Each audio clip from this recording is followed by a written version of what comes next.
क्या आपका बच्चा का जो डिलीवरी है जो 2 महीना के बाद होने वाला है, आई मीन 2 मंथ के बाद आपका बच्चा का डिलीवरी होने वाला है और आप चाह रहे हैं कि आपका बच्चा का जो डिलीवरी हो जो नॉर्मल डिलीवरी से हो, आपको सिजेरियन करवाने की ज़रूरत ना पड़े, तो बिना स्किप किए हुए इस वीडियो को आप लास्ट तक देखें। और अगर आप इस चैनल पे नए हैं तो इस चैनल को सब्सक्राइब कर लें, जिससे कि आपको हर एक वीडियो का इन्फॉर्मेशन जो है मिलता रहे। तो सबसे पहले नॉर्मल डिलीवरी में बच्चे का पोजीशन देखा जाता है अल्ट्रासाउंड में कि आपका बच्चा का पोजीशन क्या है। अगर आपका बच्चा का पोजीशन सेफेली पोजीशन में होता है तो 80 to 90% चांस रहता है कि आपका बच्चा का डिलीवरी जो होगा जो नॉर्मल ही होगा, क्योंकि बच्चा का पोजीशन अगर सेफेली पोजीशन में होता है तो नॉर्मल डिलीवरी होने का चांसेस इसलिए बढ़ता है क्योंकि बच्चा का पोजीशन सेफेली पोजीशन में रहता है तो बच्चा का जो सर रहता है वो नीचे की ओर रहता है, आई मीन नीचे की ओर पुश होता है, जिसके कारण से बच्चा का डिलीवरी नॉर्मल होने का चांसेस बढ़ जाता है अगर बच्चा का पोजीशन सेफेली पोजीशन में होता है। तो अगर आपके बच्चे का पोजीशन अल्ट्रासाउंड में ब्रीच पोजीशन में आया है तो इस कंडीशन में नॉर्मल होने का चांसेस घट जाता है, क्योंकि ब्रीच पोजीशन में बच्चा का सर नीचे की ओर ना रह करके ऊपर की ओर रहता है और बच्चा का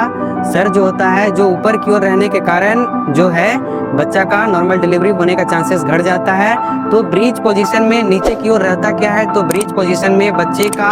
आई मीन पिछवाड़ा और साथ ही पैर रहता है, तो इस पोजीशन को हम लोग ब्रीच पोजीशन कहते हैं। तो इस कंडीशन में बच्चे का डिलीवरी नॉर्मल होने का चांसेस घट जाता है। तो अगर आपके डिलीवरी होने में 2 मंथ बच रहा है और अगर आपके बच्चे का पोजीशन ब्रीच पोजीशन में है तो इस कंडीशन में आपको क्या करना चाहिए जिससे कि आपका बच्चा का पोजीशन जो है जो सेफेली पोजीशन में हो जाए, आई मीन बच्चे का सर जो है जो नीचे की ओर हो जाए, जिससे कि आपको आसानी से नॉर्मल डिलीवरी हो सके। तो सबसे पहले अगर आपका बच्चा का पोजीशन ब्रीच पोजीशन में है तो आपको इस स्थिति में घबराना नहीं है, क्योंकि अगर आपको नॉर्मल डिलीवरी से बच्चा नहीं होगा तो आपको C section I mean surgery के जरिए आपका डिलीवरी हो जाएगा। और फिर भी चाहते हैं कि आपका बच्चा का डिलीवरी जो है नॉर्मल से हो, आई मीन वाजाइनल डिलीवरी से हो, तो सबसे पहले आप रेगुलर एक्सरसाइज करें। एक्सरसाइज में आप कम से कम आधा घंटा आई मीन 30 मिनट्स तक आप वॉकिंग करें और वॉकिंग में आपको धीरे धीरे चलना है, जिससे कि आपका पेल्विस मसल्स के साथ साथ आपका पेल्विक बोन जो है जो स्ट्रेच होगा, आई मीन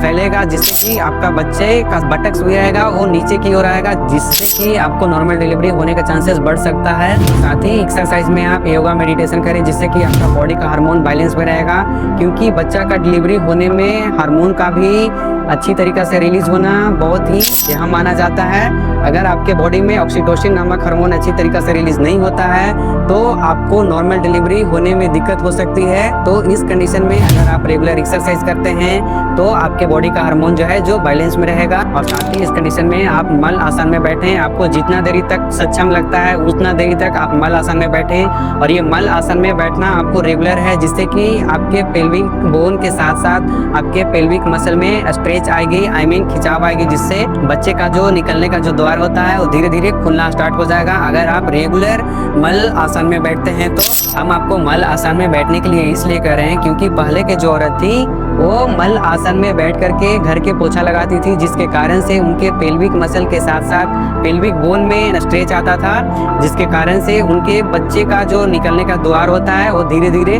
खुलता था और उनका बच्चा जो है जो धीरे धीरे नीचे की ओर आते जाता था, जिसके कारण से पहले के औरत को नॉर्मल डिलीवरी आसानी से हो जाता था। तो अगर आप कंटिन्यूअसली मल आसन में बैठते हैं, आई मीन रेगुलर मल आसन में बैठते हैं, तो आपको नॉर्मल डिलीवरी होने का चांसेस बढ़ सकता है। अगर आप रेगुलर ये सारे एक्सरसाइज करते हैं तो आपका बच्चा का पोजीशन धीरे धीरे चेंज हो सकता है। और साथ ही जब भी आप सोएं तो लेफ्ट लेटरल पोजीशन में सोएं, जिससे कि आपका बच्चा का पोजीशन धीरे धीरे चेंज हो सकता है और आपका बच्चा का पोजीशन जो है जो सेफेली पोजीशन में आ सकता है और आपको नॉर्मल डिलीवरी होने का चांसेस बढ़ सकता है। और साथ ही अगर आपके पास 2 महीना समय है तो इस कंडीशन में आप ये सारी एक्सरसाइज करें और साथ ही आप सोफा पर बैठने से बचें और साथ ही आप पलंग पे बैठने से बचें और आप कोशिश करें कि जब भी बैठे तो मल आसन में बैठें, जिससे कि आपका नॉर्मल डिलीवरी होने का चांसेस बढ़ सकता है। और साथ ही इस कंडीशन में आपको पर्याप्त मात्रा में फ्रूट्स लेना है और वेजिटेबल लेना है और साथ ही ग्रीन लीफी बोले तो साग को खाना है, जिससे कि आपके बॉडी में पर्याप्त मात्रा में फॉलिक एसिड मिलेगा और साथ ही आपके बॉडी को पर्याप्त मात्रा में न्यूट्रिशन मिलेगा,